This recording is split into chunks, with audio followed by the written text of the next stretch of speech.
ہمارے وکلا مطمئن رہتے ہیں، اس لیے کہ ہم اپنے وکلا کو مواد تیار کر کے دیتے ہیں۔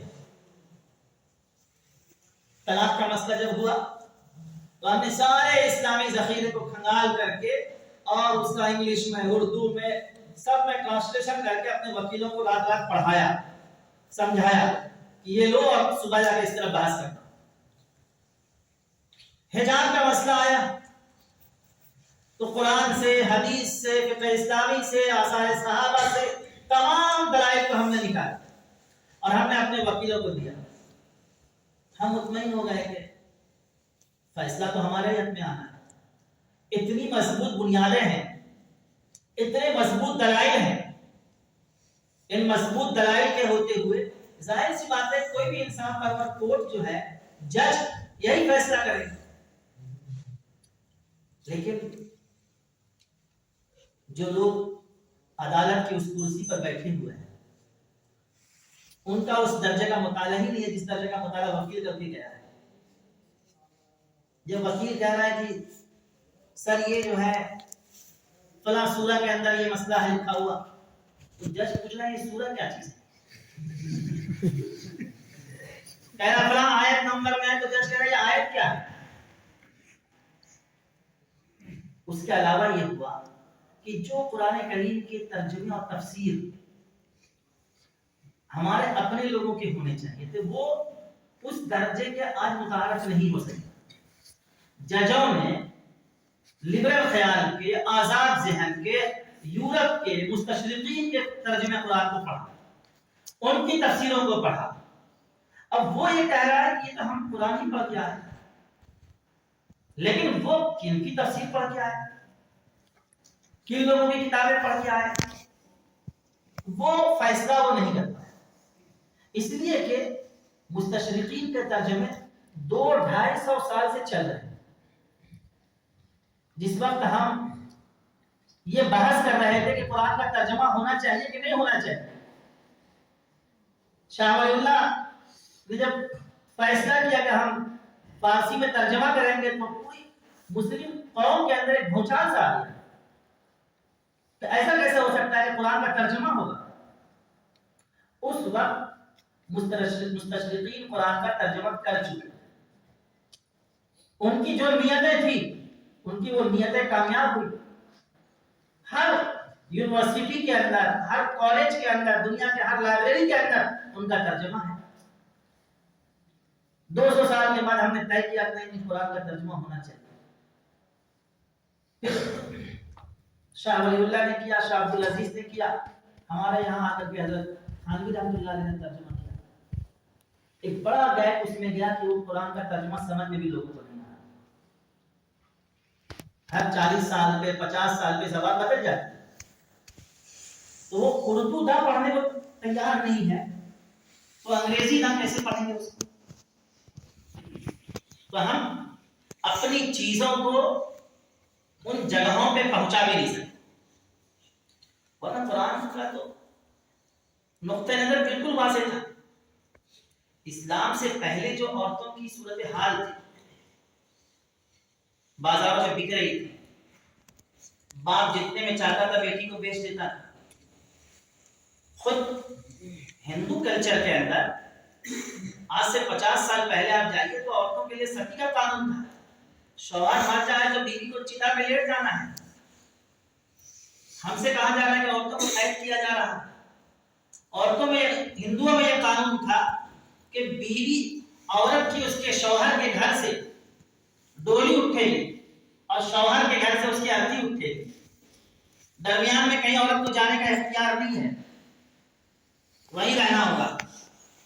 شوہر چاہے کتنا بڑا ظالم کیوں نہ ہو، کھانے کے لیے دیتا ہو یا نہ دیتا ہو، چاہے کتنا ہی مارتا ہو، جانے کا اختیار نہیں، وہیں رہنا ہوگا۔ بے شمار واقعات ہوئے، عورتوں نے اپنے آپ کو آگ لگا لیا، زہر کھا لیا، تب جا کر 1950 کے اندر جو ہے ہندو میرج ایکٹ بنا جس کے اندر عورتوں کو گویا کہ طلاق کا اختیار دیا گیا۔ جو یہ آج 1950 میں جو اختیار دے رہے ہیں، اسلام 1400 سال پہلے وہ اختیار دے رہا ہے۔ اس کو آپ کہہ رہے ہیں کہ یہ عورتوں کو بند کرنے کی کوشش نہیں. عورتیں گھر سے باہر نکلتی تھی تو اس کے دوپٹے کھینچ لیے جاتے تھے, طرح طرح سے اس کو ہراسمنٹ کیا جاتا تھا. اسلام نے سب سے پہلے یہ کہا کہ عورتیں گھر میں رہیں, یہی اس کے حق میں بہتر ہے. وَقَرْنَ فِي بُيُوتِكُنَّ وَلَا تَبَرَّجْنَ تَبَرُّجَ الْجَاهِلِيَّةِ الْأُولَى. زمانے جاہلیت کے اندر عورتیں اپنے زیورات کو جس طرح سجا کر کے اپنے آپ کو زیورات کے ساتھ باہر نکلتی تھی, اس طرح عورتیں نہ نکلیں, گھر میں رہیں.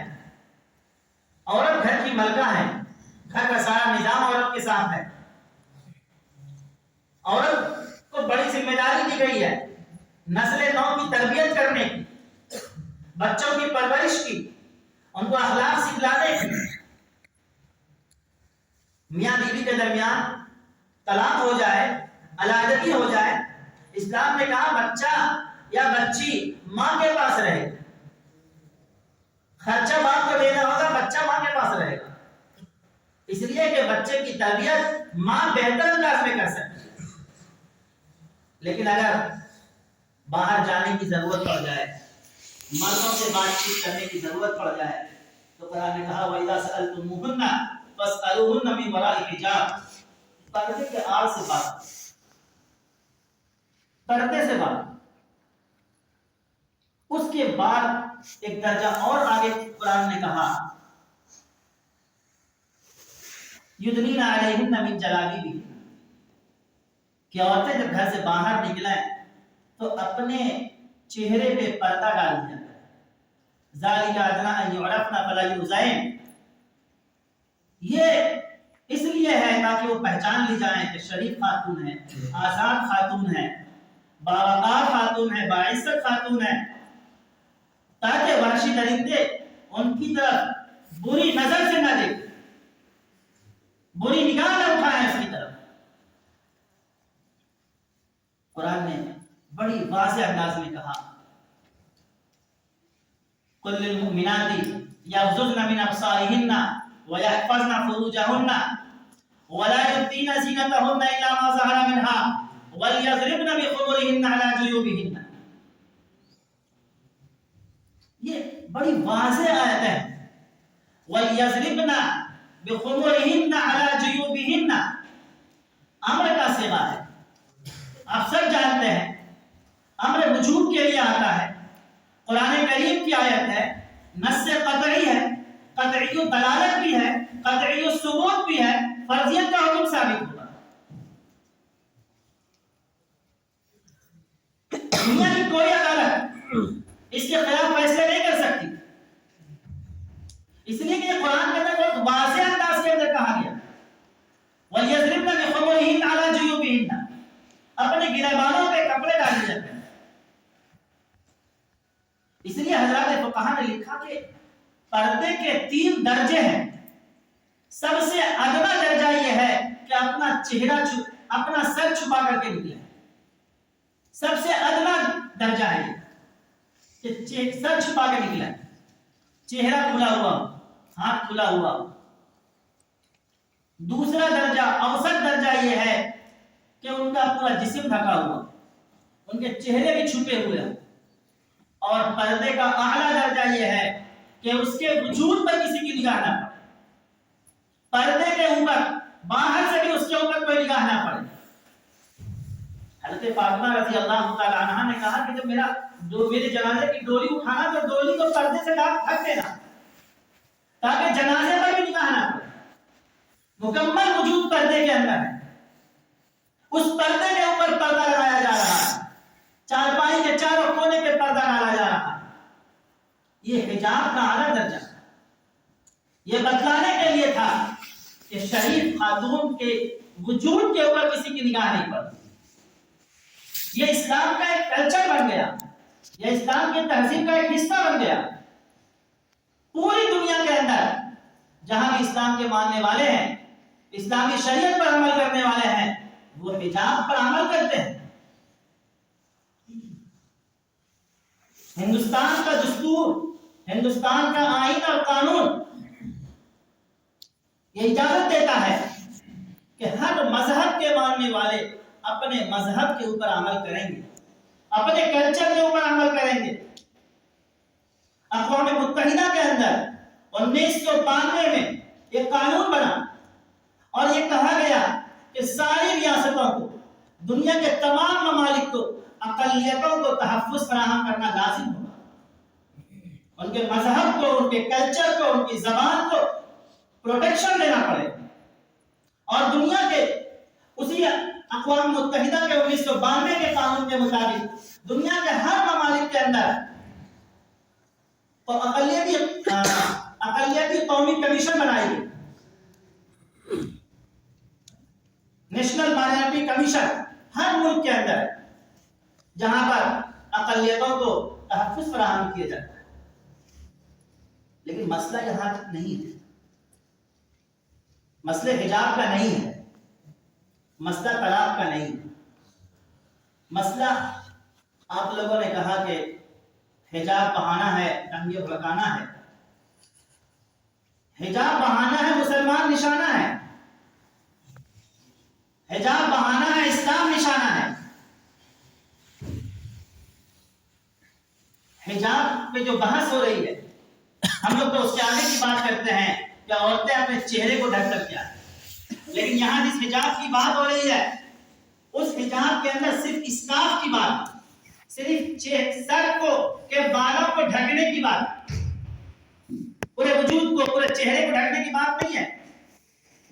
اس پہ بحث نہیں ہو رہی عدالت کے اندر کہ چہرہ ترقی کی راہ میں رکاوٹ ہے یا نہیں ہے، سر کے بال چھپا کر کے آ سکتی ہے یا نہیں۔ ظاہر سی بات ہے اگر کوئی آدمی انصاف کی نگاہ سے دیکھے، سنجیدگی کے ساتھ سوچے، بچیاں اپنا ڈریس پہن کر کے آ رہی ہیں، ڈریس کے اندر شلوار ہے، قمیص ہے، دوپٹہ ہے، وہ بچیاں پہن کر کے آ رہی ہیں، اس نے اضافہ یہ کیا ہے کہ اپنے بالوں کو چھپایا ہے۔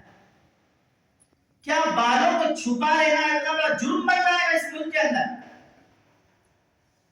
کیا دستور اس بات کی اجازت نہیں دیتا ہے کہ عورتیں اپنے بالوں کو چھپا سکتی ہے؟